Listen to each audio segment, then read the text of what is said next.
What's going on, guys? Welcome back to NolanTCG, and we are back here today for another deck introduction, and this time it's your introduction to Byssted. So Byssted at the moment, it is relatively, I guess you can say this is a meta counter of an archetype, so it may well drop off if we do see massive hits to Element, but at the moment, this is in pretty much everything. It is an engine, it is a deck as itself, because as we go through the cards, you'll realize that this just hard counters to elements, so that makes it good. There are a few cards in the archetype, of course. Majority revolves around dragons, although they do have some like weird support cards that aren't necessarily called Byssted cards and aren't dragons, but they are branded because, yep, this is the branded archetype. Next month as well, we will be doing Kestra La as the archetype we're going to be looking at next month in the introduction to, although Fenrir is pretty much the only thing seeing widespread play. But if you are interested in seeing that or are new to the channel, do remember to hit that subscribe button if you are new here, because we are always happy to have new people here. And let's get into this deck introduction.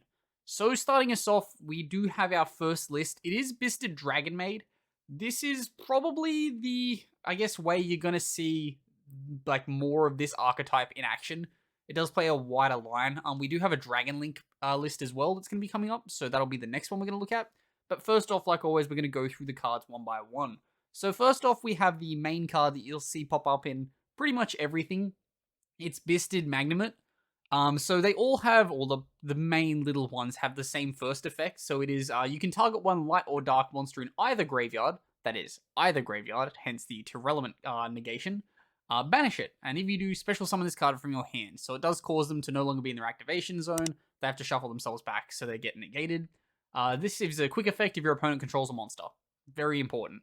When your opponent's like comboing off, if you're going second, these technically all count as DD Crows that you can just kind of be like, no, I'm going to interrupt your combo, and you will have a very good time from there. Then they do all have extra effects on top of this. So for Magnamut, the reason it's played in pretty much everything as a side deck, if not a main deck card, is for this second effect. So you can then activate this effect if it's special summoned. Add one dragon monster from your deck or graveyard to your hand during your end phase, except Byssted Magnamut. So you'd normally use that to combo off with the other one is Druid Worm that you see used a lot. Or you can go for a different dragon if you're playing something like this, where you have other dragons you can get to in utility and then start comboing off with them on next turn. I will definitely be trying to pick these up because there's a reason that Dragon Maid is the first list here. And then yeah, so that is that effect. So end phase, add dragon. That is Byssted Magnamut. Then we'll go to the second one. This one probably sees the most play in the others outside of its own deck. It is Druid Worm. You'll typically see them play one copy of Druid Worm. This one, same first effect, target one light or dark monster in either graveyard, banish it. Quick effect if your opponent controls a monster. If this card is sent from the field to the graveyard, you can target one of your opponent's special summon monsters, send it to the graveyard. So you'll typically see Magnamut into Druid Worm. You drop the Druid Worm on the opponent's on your turn, link the two off in a Hieratic Seal, send something to the graveyard if they're both there, or you can kind of do whatever else you need to be doing with your plays. So this is typically the ratio you see in most decks of a 3 and a 1. This list, of course, because it's a dragon list, you see the rest of them side decked. Then the other 6 is Byssted Soronir. So this one, same effect, target one light or dark monster in either graveyard, banish it if you do special summon this card. Quick effect, of course. Then this card is, if this card is sent to the graveyard, you can target one Byssted monster or Byssted, except Byssted Soronir, or branded spell or trap card from your deck to your graveyard. So it's a Foolish Burial. And then that can kind of combo off with the branded cards that we'll see here. Last card that we do have is the Byssted Lebellion. We're not going to cover the other one because that seems to just be really bad. I considered having it here as just like a fill-in, but it seems to be relatively ignored by everyone. So the Byssted Lebellion is, it can't be normal summoned or set, must be special summoned by attributing one level 6 or higher dark dragon monster. Guess what? That's what all of these are. You can only special summon one per turn this way. You can only use each of the following effects once per turn.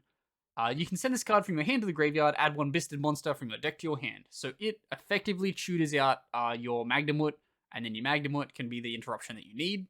Then its second effect involves branded spell or trap cards. So you can send this card, yep, that's the wrong effect, sorry. And then during your main phase, you can place one branded continuous spell or trap card from your deck face up on your field. So it's going to get access to your other branded cards. You can use other branded things if you're mixing this with branded. But that's not what you're doing in a deck like this. You're going after Rebranded or you're going after Branded Beast. So Rebranded is if a light or dark monster is banished, you can target one of those monsters placed on the bottom of the deck, and if you do, draw one card. Weirdly, you can there's an interaction where you can crow your opponent into Element. It gets banished. Then because the card's banished, you place it on bottom of their deck, and then you just draw a card. Yes, it's giving them resources back, but hey, yeah. It does trigger the field spell though, so I'm fairly sure that triggers the field spell. So be careful of that. And then its secondary effect is once per turn, if your opponent normals or special summons a monster, you can target one Byssted monster in your graveyard, special summon it. So it just gets you the recursion. This card with Druid Worm can become a big problem for your opponent, where it's just recurring resources that also just remove things. And then we have Branded Beast after that. So this is the trap card. It gets cheated out, so it's relevant that it's a trap card, it's not slow. Once per turn, during the main phase, if you control a Byssted monster, you contribute one dragon monster, then target one card your opponent controls, destroy it. So it's just free interruption. You can go your Libellion into this, and then just remove a card. And then during the end phase, you can target one branded continuous spell or trap card, place it face up on your field. So if you're going through the full combo, you can get access to Beast, Foolish rebranded, get rebranded back, your opponent summons, you then get resources back, and you just kind of cycle that way. It's just kind of a reoccurring engine that can all be accessed off effectively 2 cards. And then we go to the, sorry, my apologies, the extra deck. This is a card, it very much just seems as though this is designed to go in archetype, but it's not. It's a rank 6. These are all 6s, so easy to make. It then also kind of works with the opponent's graveyard, so it seems archetypal without being directly archetypal.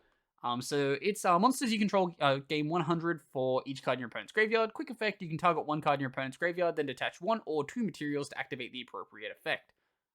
If you detach 1, shuffle it into the deck. Then if you detach 2, you can... if you didn't detach 2, if it's a monster, special summon it to your field in face-up attack position, face-up defense position, or face-down defense position. Otherwise, set it to your field.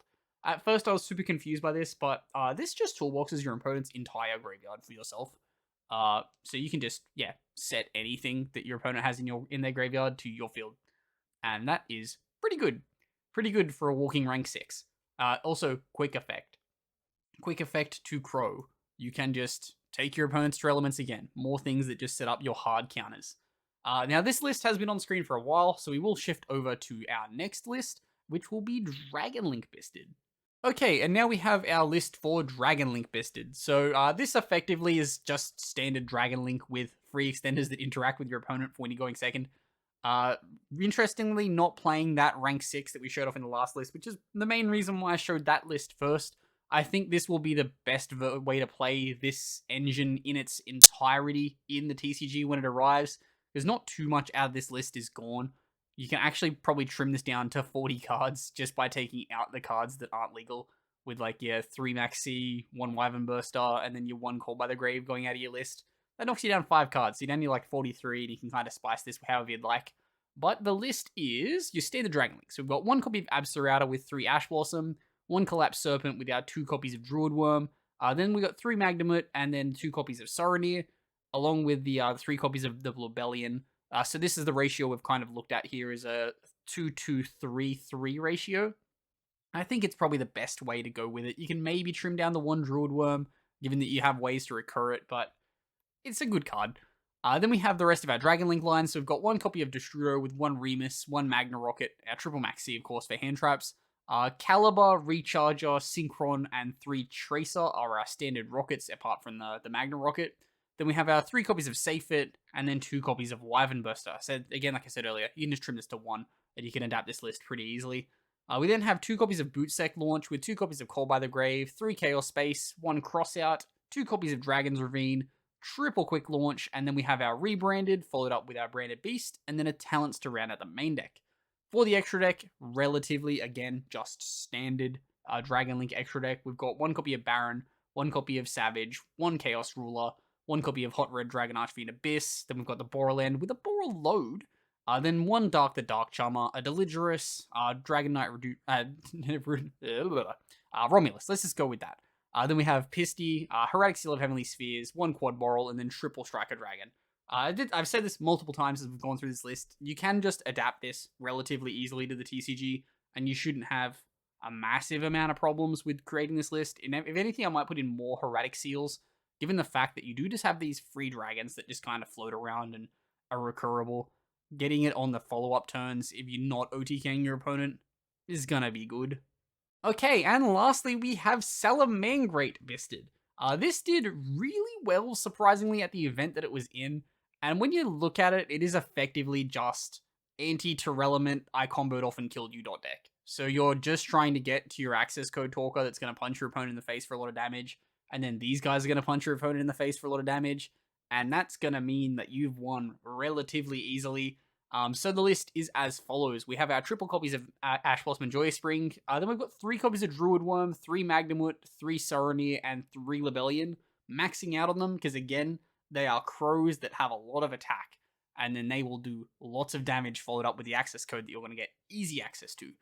We then have our 1 copy of Dot Scraper with 3 Effect Veiler, 3 copies of Lady Debug, 3 Maxi, 1 Falco, 1 Foxy, 1 Gazelle, 3 Jack Jaguar, and 1 Spinny. Then for our spells, we've got 1 rebranded with 3 Salamangreat Circle, 1 Salamangreat Sanctuary, 1 Beast, 1 Rage, and 1 Roar.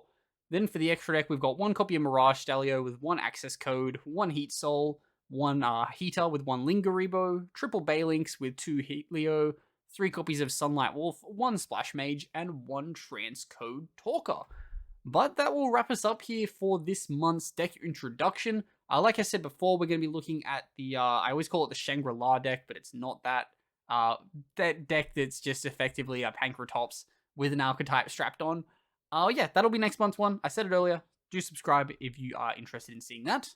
And of course, as always, I've been Ben from NolanTCG, and have a good afternoon, everybody.